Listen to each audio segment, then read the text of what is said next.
ഒരിക്കൽ കൂടി ഭാഗം 28. പുറത്തുനിന്ന് ദേവിയെ നോക്കി തൊഴുതുകൊണ്ടിരുന്ന ദേവയുടെ കയ്യിൽ സൂരജ് പിടിച്ചു. പെട്ടെന്ന് ആരോ തൻ്റെ കയ്യിൽ പിടിച്ചപ്പോൾ നീലുവായിരിക്കുമെന്നാണ് ദേവ വിചാരിച്ചത്. എന്നാൽ മുന്നിൽ തൻ്റെ കയ്യിൽ പിടിച്ചു നിൽക്കുന്ന സൂരജിനെ കണ്ടതും അവൾ ഞെട്ടി. അവൻ പിടിച്ച കയ്യിലേക്ക് നോക്കി. ദേവയാനി, എനിക്ക് തന്നോട് സംസാരിക്കണം, സൂരജ് പറഞ്ഞു. ദേവ നീലുവിനെയും അനിലിനെയും നോക്കി. അവർ അവരെ തന്നെ നോക്കി നിൽക്കുന്നത് കണ്ടു. എന്താ സാർ, അവൾ ചോദിച്ചു.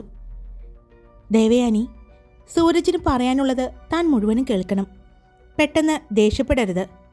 അവൻ സംസാരിക്കുന്നത് മുഴുവനും കേട്ടിട്ട് ദേവയാനി ഒരു തീരുമാനം എടുക്കണം, രോഹിത് പറഞ്ഞു. അവൾ പരിഭ്രമത്തോടെ എല്ലാവരെയും നോക്കി. എല്ലാവരുടെയും മുഖത്ത് സങ്കടമാണോ അല്ലെങ്കിൽ പേടിയാണോ, എന്താണ് അവരുടെ മുഖഭാവമെന്ന് അവൾക്ക് മനസ്സിലായില്ല. എന്താ പറയാനുള്ളത്? വാ എന്ന് പറഞ്ഞ് സൂരജ് ദേവിയെയും കൊണ്ട് നടന്നു. അപ്പോഴും അവളുടെ കയ്യിൽ നിന്നും പിടിവിട്ടിട്ടുണ്ടായിരുന്നില്ല. സൂരജ് പിടിച്ച അവളുടെ കയ്യിലേക്ക് നോക്കിക്കൊണ്ട് അവൾ അവൻ്റെ കൂടെ തന്നെ നടന്നു. അവൾ പിറകിലേക്ക് തിരിഞ്ഞു നോക്കി. അനിലും രോഹിത്തും നീലുവും അവരെ തന്നെ നോക്കി അവിടെ തന്നെ നിൽക്കുന്നുണ്ട്. എന്താണ് സംഭവിക്കുന്നത് എന്ന് മനസ്സിലാകാത്ത ഒരു അമ്പരപ്പിലായിരുന്നു ദേവയാനി. സൂരജ് അവളെ കൊണ്ടുപോയത് അമ്പലത്തിന് പുറത്തുള്ള അവൻ്റെ കാറിലേക്കാണ്. സൂരജ് അവളെ കോ ഡ്രൈവിംഗ് സീറ്റിലേക്ക് കയറ്റി. ദേവ ഒരു ഞെട്ടലിൽ തന്നെയായിരുന്നു. അതുകൊണ്ട് ഒന്നും പറയാൻ അവൾക്ക് പറ്റിയില്ല. അതിനുശേഷം സൂരജ് വന്ന് ഡ്രൈവിംഗ് സീറ്റിൽ കയറിയിരുന്നു. കാർ സ്റ്റാർട്ട് ചെയ്തു, AC ഓണാക്കി. അവൾ അവനെ തന്നെ നോക്കിയിരിക്കുകയായിരുന്നു. അല്പസമയത്തെ മൗനത്തിന് ശേഷം സൂരജ് കാറിൻ്റെ ഡാഷ്ബോർഡ് തുറന്നു. ഒരു ബോക്സ് എടുത്തു. അത് തുറന്ന് അവളുടെ ആ ബ്രേസ്ലെറ്റ് അവൾക്ക് നേരെ നീട്ടി. അത് കണ്ടതും ദേവ ഒന്ന് ഞെട്ടി. തനിക്ക് ഇത് പരിചയമുണ്ടോ? സൂരജ് വളരെ പതിഞ്ഞ ശബ്ദത്തിൽ ചോദിച്ചു. ഇത് എവിടെ നിന്ന് കിട്ടി? അവളുടെ ശബ്ദം പുറത്തേക്ക് വരുന്ന കൂടിയുണ്ടായിരുന്നില്ല. പറയ്, ഇത് ആരുടെയാണ്? സൂരജ് ചോദിച്ചു. ഇതെൻ്റെയാണ്, അവൾ പറഞ്ഞു. അതെ, ഇത് ദേവയാനിയുടെയാണ്. അപ്പോൾ ഇതാരുടെയാണ് എന്ന് പറഞ്ഞ സൂരജ് അവളുടെ കഴുത്തിൽ കിടക്കുന്ന ആ മാലയിലേക്ക് പിടിച്ചു. ആ മാല ഒന്ന് ഉയർത്തി കാണിച്ചു. അതിൽ തൂങ്ങിയാടുന്ന അവൻ്റെ ആ ലോക്കറ്റിലേക്ക് പിടിച്ചുകൊണ്ട് അവൻ ചോദിച്ചു, ഇതാരുടെയാണ്? അവൾ ഒരു ഞെട്ടലോടെ അവൻ്റെ മുഖത്തേക്ക് നോക്കി. പറയ് ദേവയാനി, ഇതാരുടെയാണ്? അവൾ ഒന്നും മിണ്ടാതെ നിന്നു. പക്ഷേ അവളുടെ കണ്ണുകൾ നിറഞ്ഞൊഴുകിക്കൊണ്ടിരുന്നു. എൻ്റെയാണ് ദേവയാനി ഇത്. അത് സൂരജ് പറഞ്ഞതും അവൾ ഞെട്ടിത്തെറിച്ചു നിന്നു. അവളുടെ ആ ഞെട്ടൽ അവൻ വ്യക്തമായി അറിഞ്ഞു. അവളുടെ ശരീരം ഒന്ന് വിറച്ചതായി അവന് തോന്നി. അവൾ കണ്ണുകൾ വിടർത്തി അവൻ്റെ കണ്ണുകളിലേക്ക് തന്നെ നോക്കിയിരുന്നു. കണ്ണുകൾ തോരാതെ പെയ്തുകൊണ്ടിരുന്നു. വീണ്ടും അവൻ അവൻ്റെ ഫോൺ എടുത്ത് കുറച്ച് ഫോട്ടോസ് കാണിച്ചു കൊടുത്തു. അവൻ ആ ടൂറ് പോകുന്നതിന് മുമ്പ് അവൻ്റെ കഴുത്തിൽ ആ ലോക്കറ്റ് കിടക്കുമ്പോൾ എടുത്ത ഫോട്ടോസ് ആയിരുന്നു. അതിൽ ആ ലോക്കറ്റ് വ്യക്തമായി കാണാൻ പറ്റുന്നുണ്ടായിരുന്നു.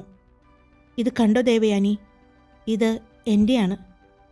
ഇനി മറ്റൊരു കാര്യം കൂടി പറയട്ടെ. ഞാൻ അന്ന് ആ കുളു മണാലിയിൽ വെച്ച് ആ രാത്രിയിൽ ഞാനായിരുന്നു ആ റൂമിലുണ്ടായിരുന്നത്.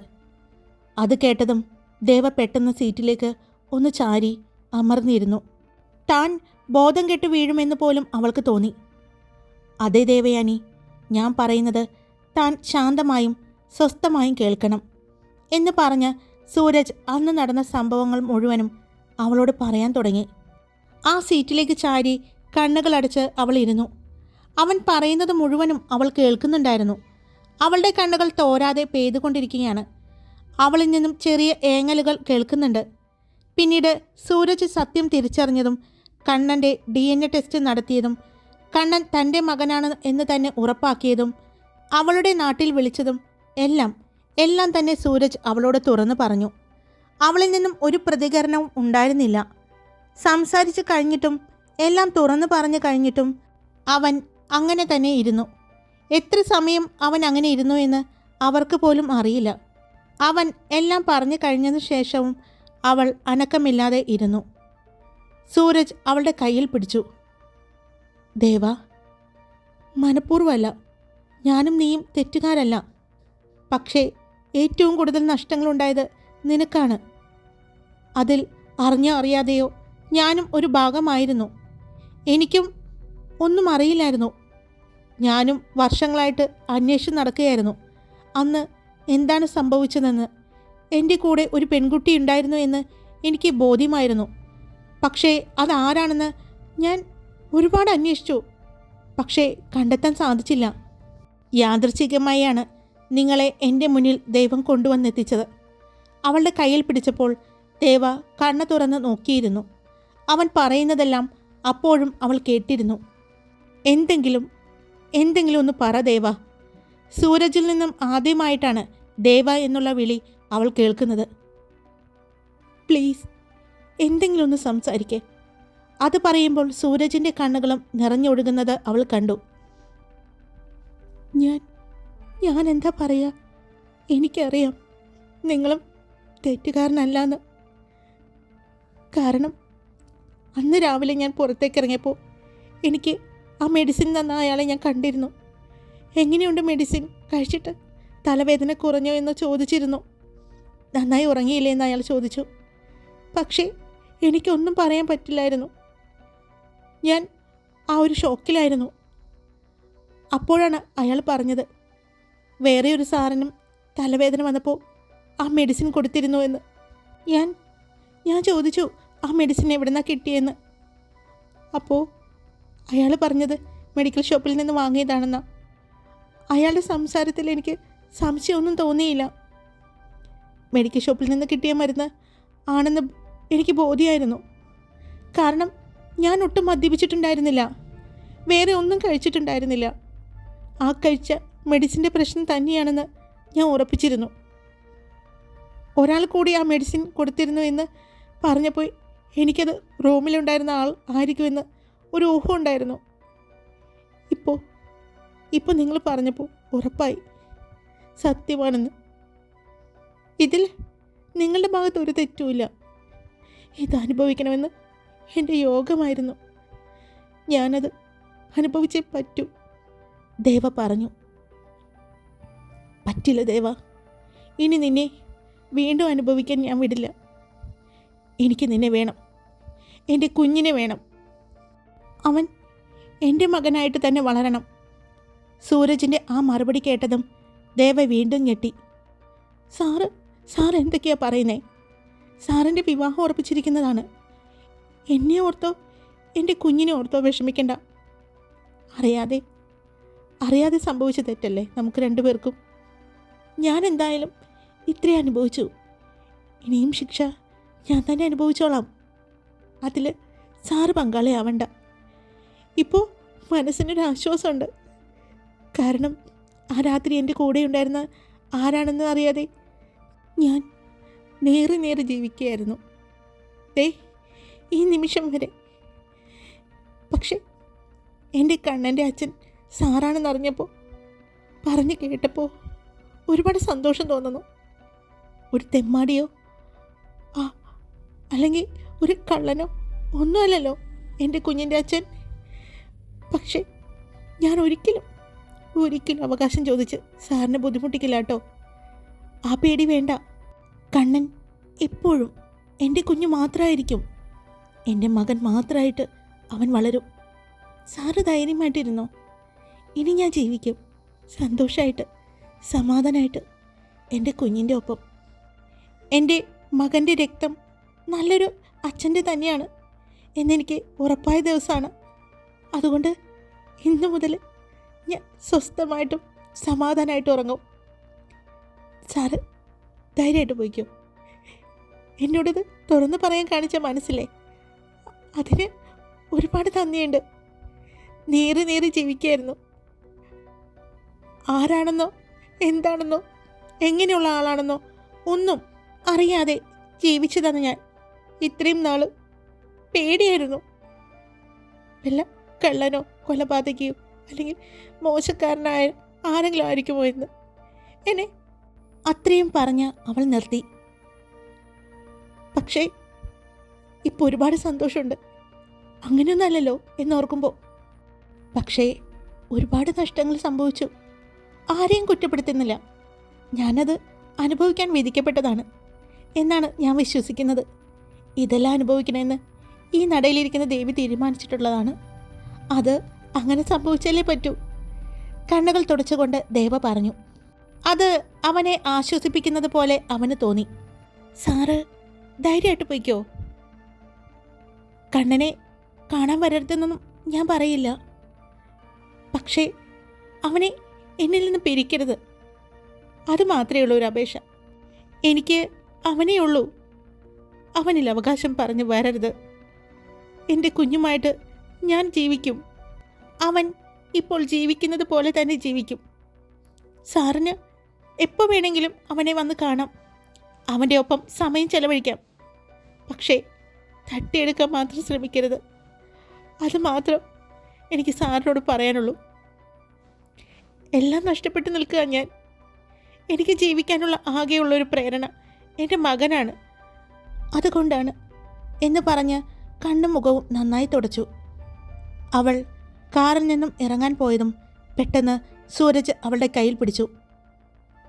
ഇതറിഞ്ഞപ്പോൾ മുതൽ നിന്നെ എൻ്റെ ജീവിതത്തിലേക്ക് കൂട്ടാൻ തീരുമാനിച്ചതാണ് ഈ സൂരജ് സത്യമൂർത്തി. അതുകൊണ്ട് ഇനി തനിച്ചാക്കാൻ ഞാൻ തീരുമാനിച്ചിട്ടില്ല. നീ എൻ്റെ കുഞ്ഞിൻ്റെ അമ്മയാണെങ്കിൽ, കണ്ണൻ എൻ്റെ കുഞ്ഞാണെങ്കിൽ നീ ജീവിക്കും. നമ്മൾ ജീവിക്കും ഒരുമിച്ച്. സൂരജിൻ്റെ വാക്കുകൾ ഉറച്ചതായിരുന്നു. അവൾ തലയാട്ടിക്കൊണ്ട് പറഞ്ഞു. പറ്റില്ല സർ. സാറിൻ്റെ വിവാഹം ഉറപ്പിച്ചതാ. അതുമാത്രമല്ല, ഇതൊന്നും സാറിൻ്റെ വീട്ടുകാർ അംഗീകരിക്കുകയില്ല. വേണ്ട, ഒന്നും വേണ്ട. ഞാൻ പറഞ്ഞില്ലേ, ഞാനിപ്പോൾ ഒരുപാട് സന്തോഷത്തിലാണ്. നല്ലൊരാളുടെ മകൻ തന്നെയാണ് എൻ്റെ കൂടെയുള്ളത് എന്ന് എനിക്ക് ഒരുപാട് ആശ്വാസം തരുന്നുണ്ട്. അവനെ ഞാൻ വളർത്തിയെടുക്കും, സാറിനെ പോലെ തന്നെ നല്ലൊരു മനുഷ്യനായിട്ട്. അതുകൊണ്ട് ഒരു കുറ്റബോധത്തിൻ്റെ ആവശ്യമില്ല. തെറ്റ് സാറ് ചെയ്തിട്ടില്ല, ഞാനും ചെയ്തിട്ടില്ല. എല്ലാം വിധി മാത്രമാണ്. അവൾ വീണ്ടും പറഞ്ഞു. ദേവാ, ഒന്നും പറയണ്ട. ഞാൻ തീരുമാനിച്ച് തന്നെയാണ് വന്നിരിക്കുന്നത്. നീ പറഞ്ഞ വിവാഹം ഞാൻ ഒട്ടും സമ്മതിക്കാത്ത വിവാഹമാണ്. അച്ഛൻ്റെ ഒരു വാക്ക് കൊടുക്കലിൻ്റെ പുറത്ത് മാത്രം സംഭവിക്കാൻ പോകുന്ന ഒരു വിവാഹം. വിവാഹമേ വേണ്ട എന്ന് പറഞ്ഞ് ജീവിച്ചതാണ് ഞാൻ. കാരണം അന്ന് നടന്ന ആ സംഭവം എൻ്റെ മനസ്സിൽ ഇപ്പോഴും ഉണ്ടായിരുന്നു. പക്ഷേ തുറന്നു പറയാൻ പറ്റില്ല. ഞാൻ അന്വേഷിച്ചു കൊണ്ടിരിക്കുകയായിരുന്നു ആരാണ് ആ പെൺകുട്ടിയെന്ന്. പക്ഷേ പേരോ അഡ്രസ്സോ ഒന്നും അറിയില്ലായിരുന്നു. ദൈവമായിട്ടാണ് നിന്നെ എൻ്റെ മുന്നിൽ എത്തിച്ചത്. ഇനി വിട്ടുകളയാൻ ഈ സൂരജ് തീരുമാനിച്ചിട്ടില്ല എന്ന് പറഞ്ഞ് അവൻ മുഖം തുടച്ചുകൊണ്ട് കണ്ണുകൾ തുടച്ചുകൊണ്ട് കാറിൽ നിന്നും ഇറങ്ങി. അവൻ ഇറങ്ങുന്നത് നോക്കി ദേവ അങ്ങനെ തന്നെ ഇരുന്നു. അവൻ ദേവ ഇരിക്കുന്നതിൻ്റെ ഭാഗത്തേക്ക് വന്നു. കോ ഡ്രൈവിംഗ് സീറ്റിൻ്റെ ഡോറ് തുറന്നു. അവളുടെ കൈ പിടിച്ച് ഇറക്കി. അവളുടെ കൈ വിടാതെ തന്നെ അവളെയും കൊണ്ട് അമ്പലത്തിനകത്തേക്ക് നടന്നു. അവർ വരുന്നതും നോക്കി അവിടെ നിൽക്കുന്നുണ്ടായിരുന്നു രോഹിത്തും നീലിമയും. അനിൽ കണ്ണനെയും കൊണ്ട് അങ്ങോട്ടും ഇങ്ങോട്ടും നടക്കുന്നുണ്ട്. ദേവയും സൂരജും വരുന്നത് കണ്ടതും അവർ 3 പേരും അവളെ നോക്കി. സൂരജ് ദേവയെ അവരുടെ മുന്നിലേക്ക് കൊണ്ടുവന്ന് നിർത്തി. രോഹിത് അവൻ്റെ മുഖത്തേക്ക് നോക്കി. വാ എന്ന് പറഞ്ഞ് അവൻ അവരെയെല്ലാം വിളിച്ചു. അപ്പോഴും അവളുടെ കയ്യിലെ പിടി വിട്ടിട്ടുണ്ടായിരുന്നില്ല. അവൻ അവളെയും കൊണ്ട് ദേവിയുടെ നടയിലേക്ക് നടന്നു. അവളെ അവിടെ നിർത്തി. സൂരജ് കൈ നീട്ടിയതും രോഹിത് അവൻ്റെ കയ്യിലുണ്ടായിരുന്ന ഒരു ബോക്സ് അവൻ്റെ കയ്യിലേക്ക് കൊടുത്തു. സൂരജ് ദേവയുടെ മുഖത്തേക്ക് നോക്കി. ദേവ അപ്പോഴും സൂരജിൻ്റെ മുഖത്ത് തന്നെ നോക്കി നിൽക്കുകയാണ്. അവൻ ആ ബോക്സ് തുറന്നു. അതിൽ നിന്നും മഞ്ഞ ചരടിൽ കോർത്ത ആ താലി എടുത്തു. ദേവ അവൻ്റെ കയ്യിലേക്ക് നോക്കിയപ്പോൾ അവൻ്റെ കയ്യിലിരിക്കുന്ന മഞ്ഞ ചരടിൽ കോർത്ത താലി ഇരിക്കുന്നത് അവൾ കണ്ടു. അവൾ ഞെട്ടലോടെയും ഒരു പേടിയോടെയും അവനെ നോക്കി. പിന്നെ നീലുവിനെയും അനിലിനെയും രോഹിത്തിനെയും നോക്കി. നീലു ദേവയുടെ അടുത്തേക്ക് വന്നു. ഇത് സംഭവിക്കാനുള്ളതാണ് ദേവ. സംഭവിച്ചേ പറ്റൂ. ഇത് ദേ ഈ നടയിലിരിക്കുന്ന ഈ ദേവിയുടെ തീരുമാനമാണ്. നീ എതിർത്ത് പറയരുത്. നീലു പറഞ്ഞു. വേണ്ട നീലു, ഇത് ശരിയല്ല, ദേവയാനി പറഞ്ഞു. എന്ത് ശരിയല്ലെന്നാ ദേവ പറയുന്നത്? അത് കേട്ട സൂരജ് ചോദിച്ചു. അത് സാറിൻ്റെ വിവാഹം ഉറപ്പിച്ചതാ. സാറിൻ്റെ താലിക്കായിട്ട് കാത്തു നിൽക്കുന്ന മറ്റൊരു പെൺകുട്ടിയുണ്ട്. എന്നെ ഓർത്ത് ഞാൻ പറഞ്ഞില്ലേ, എന്നെ ഓർത്ത് സങ്കടപ്പെടേണ്ട. നമ്മുടെ രണ്ടുപേരുടെയും തെറ്റല്ല. ഞാൻ ഒരിക്കലും സാറിനെ കുറ്റപ്പെടുത്തിയിട്ടില്ല. എന്നെയും എൻ്റെ മോനെയും ജീവിക്കാൻ അനുവദിച്ചാൽ മതി. ഒരു ശല്യത്തിനും ഞാൻ വരില്ല എന്ന് പറഞ്ഞില്ലേ. എനിക്ക് ഈ താലിയുടെ ഒന്നും ഒരു അവകാശവും വേണ്ട. ദൈവത്തെ ഓർത്ത് എന്നെ വെറുതെ വിടണം, അവൾ കൈ കൂപ്പിക്കൊണ്ട് പറഞ്ഞു. അവൾ കൈ കൂപ്പി നിന്ന് ആ നിമിഷം തന്നെ സൂരജ് അവളുടെ കഴുത്തിലേക്ക് ആ മഞ്ഞച്ചരടിൽ കോർത്ത് താലി കെട്ടി. പെട്ടെന്നുള്ള അവൻ്റെ ആ പ്രവൃത്തിയിൽ ഭദ്രയ്ക്ക് ഒന്ന് എതിർക്കാൻ പോലും സാധിച്ചില്ല. നീലിമ അവളുടെ പുറകിൽ വന്ന് മുടി പൊക്കിക്കൊടുത്തു. സൂരജ് അവളുടെ കണ്ണുകളിലേക്ക് നോക്കിക്കൊണ്ട് തന്നെ ആ മഞ്ഞച്ചരടിൻ്റെ 3 കെട്ട് കെട്ടി. പെട്ടെന്ന് അവരുടെ ദേഹത്തേക്ക് കുറച്ച് പൂക്കൾ വീഴുന്നത് കണ്ടത്. പൂക്കൾ വീഴുന്നത് നോക്കിയ രോഹിത്തും അനിലും കണ്ടു അവിടെ നിൽക്കുന്ന സാക്ഷിയെയും രോഹനെയും. രണ്ടുപേരും പുഞ്ചിരിച്ചുകൊണ്ടാണ് നിൽക്കുന്നത്. എന്തു നോക്കി നിൽക്കുക, ഇതാ പൂവ്, ഇതൊക്കെ മേടിക്കണ്ടേ, എറിയ, സാക്ഷി പറഞ്ഞുകൊണ്ട് രോഹൻ്റെയും അനിലിൻ്റെയും കയ്യിലേക്ക് പൂക്കൾ കൊടുത്തു. കണ്ടോ, ഇതൊക്കെ ചെയ്യാൻ ഞങ്ങൾ തന്നെ വേണ്ടി വന്നില്ലേ, ഞങ്ങളെ കൂടി വിളിക്കാമായിരുന്നു, സാക്ഷി പറഞ്ഞു. അപ്പോഴാണ് സൂരജ് തിരിഞ്ഞ് അവളെ നോക്കിയത്. എന്നാൽ ദേവ ഇതൊന്നും അറിയാതെ അവൻ്റെ മുഖത്തേക്ക് തന്നെ നോക്കി നിൽക്കുകയാണ്. എന്താ വൈകിയേ, സൂരജ് സാക്ഷിയോട് ചോദിച്ചു. ആര് പറഞ്ഞു വൈകിയെന്ന്? ഞങ്ങൾ വന്നിട്ട് കുറച്ച് നേരമായി. ഞങ്ങൾ വന്നപ്പോൾ ഏട്ടൻ ഏട്ടത്തിയെയും കൊണ്ട് കാറിലേക്ക് പോകുന്നത് കണ്ടു. ഏട്ടത്തിയോട് കാര്യങ്ങൾ സംസാരിക്കാനാവും എന്ന് വിചാരിച്ചു. അപ്പോഴാണ് പൂ വാങ്ങിയില്ലല്ലോ എന്നുള്ള കാര്യം ഓർത്തത്. ഈ സിനിമയിലൊക്കെ കണ്ടിട്ടുണ്ടല്ലോ, അതുകൊണ്ട് പൂ വാങ്ങാനായി പോയി. വാങ്ങി തിരിച്ചു വന്നപ്പോൾ കറക്റ്റ് ടൈമിംഗ് ആയിരുന്നു ഏട്ടന്. അതുകൊണ്ട് ഞങ്ങൾക്ക് ആശീർവദിക്കാനും സാധിച്ചു, സാക്ഷി പറഞ്ഞു.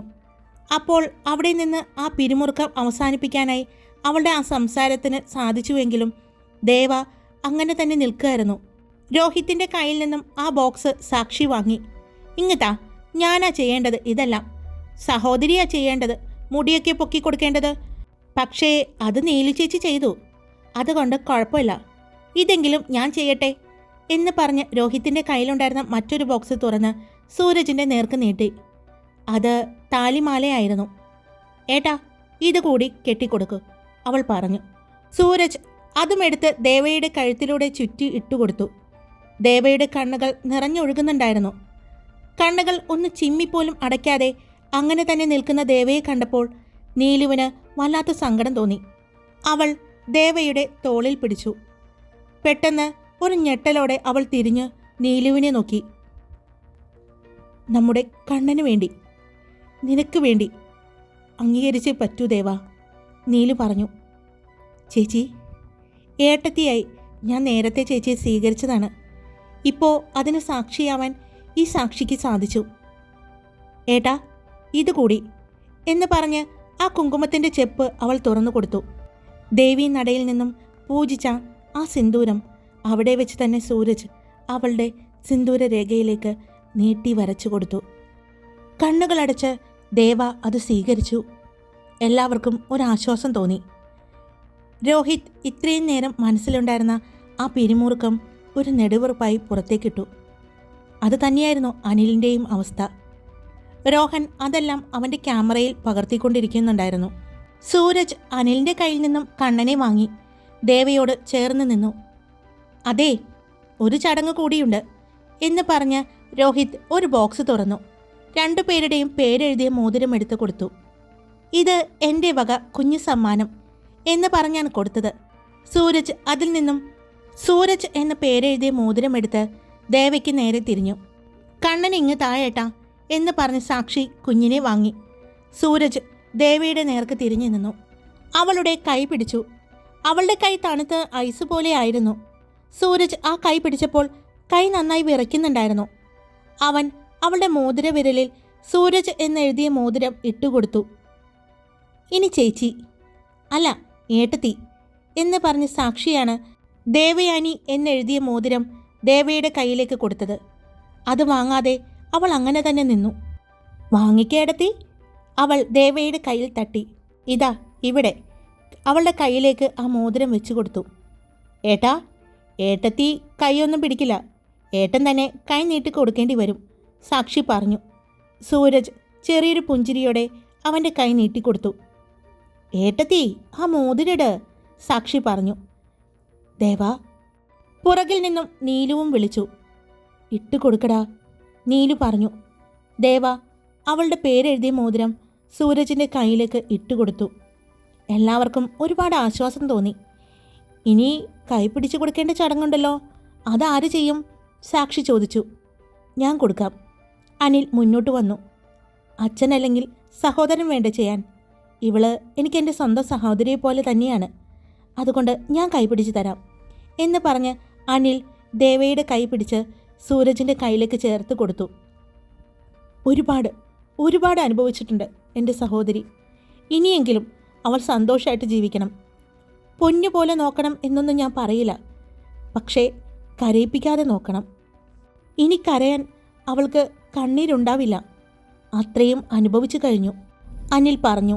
സൂരജ് ദേവയെ ഒന്ന് നോക്കി. പിന്നെ അവളെ അവൻ ചേർത്ത് പിടിച്ചു.